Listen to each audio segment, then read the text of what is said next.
আমরা সর্বত্র মানুষের সাথে থাকবো। যে সরকার যখন আসবে আমরা তার সাথে কাজ করবো, এটাই আমাদের ইস্যু।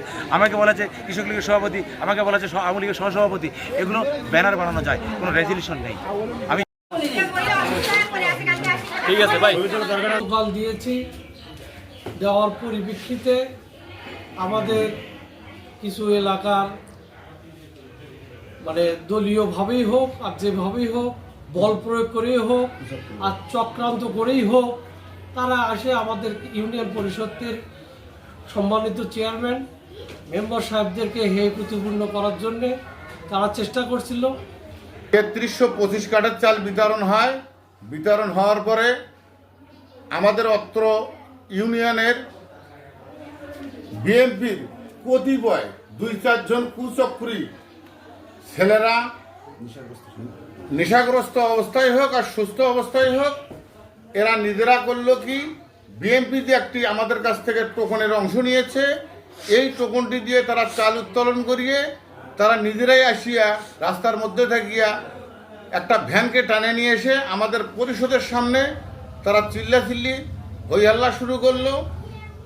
তার তখন উপজেলা প্রশাসন যখন এই ব্যাপারে অবগত হয়, তখন সেখানে আমাদের উপজেলার নির্বাহী অফিসার মহোদয়, আমাদের সাগাটা থানার অফিসার ইনচার্জ এবং সেনাবাহিনীর ওয়ারেন্ট অফিসার খায়রুল ভাই সহ আমাদের ডিআর স্যার সকলে আমাদের এখানে আসিয়া তাৎক্ষণিকভাবে আমাদের গোডাউন পরিদর্শন করে এবং আমাদের মাস্টারুল টিপসই পরিদর্শন করে এবং আমাদের টোকনগুলো সবার মাঝে গণনা করে। আমরা যে টোকনগুলো বিতরণ করছি, এই টোকনগুলো পাঞ্চিং করা ছিল।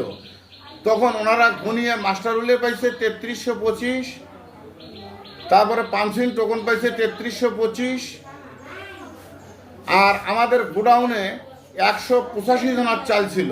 এই সময় গন্ডগোলটা আমাদের মধ্যে আমি প্রথম তো বিভিন্ন কথা থাকেও, একটা কথা সবসময় বলি যে ব্যক্তি যদি খারাপ হয় তার দ্বারা সেই প্রতিষ্ঠানের ক্ষতি হয়, ব্যক্তি খারাপ হলে তার দ্বারা সেই পরিবারের ক্ষতি হয়, ব্যক্তি খারাপ হলে তার দ্বারা সেই দলের ক্ষতি হয়, ব্যক্তি খারাপ হলে তার দ্বারা সমাজের ক্ষতি হয়, রাষ্ট্রের ক্ষতি হয়।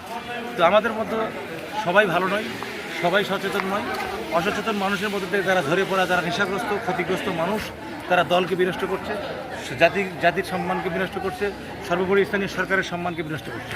যারাই বিনষ্ট করে কালকে একটি রূপরেখা তৈরি করে নাটকীয় ঘটনা ঘটিয়ে রাস্তা থেকে ভ্যান টেনে নিয়ে এসে আমাদের এখানে রাখছিলেন, সেগুলো সরকারি কোনো বস্তাই ছিল না, যেটি ইউনো সম্মানিত ইউনো মহোদয়, হ্যাঁ, কামাল স্যার সেটি প্রমাণ করেছেন, এটি বাংলাদেশ সেনাবাহিনী প্রমাণ করেছেন, তারপর প্রমাণ করেছেন স্থানীয় পুলিশ এবং আমাদের সচেতন মহল, জনসাধারণ সবাই। এটিতে আমরা নির্দোষ, আমরা কখনো এর সাথে সম্পৃক্ত নই। আমরা সর্বত্র মানুষের সাথে থাকবো। যে সরকার যখন আসবে আমরা তার সাথে কাজ করবো, এটাই আমাদের ইস্যু। আমাকে বলা যে কৃষক লীগের সভাপতি, আমাকে বলা যে আওয়ামী লীগের সহসভাপতি, এগুলো ব্যানার বানানো যায়, কোনো রেজলিউশন নেই। আমি ভরতখালী ইউনিয়ন পরিষদে গতকাল একটা অভিযোগ ছিল যে এই যে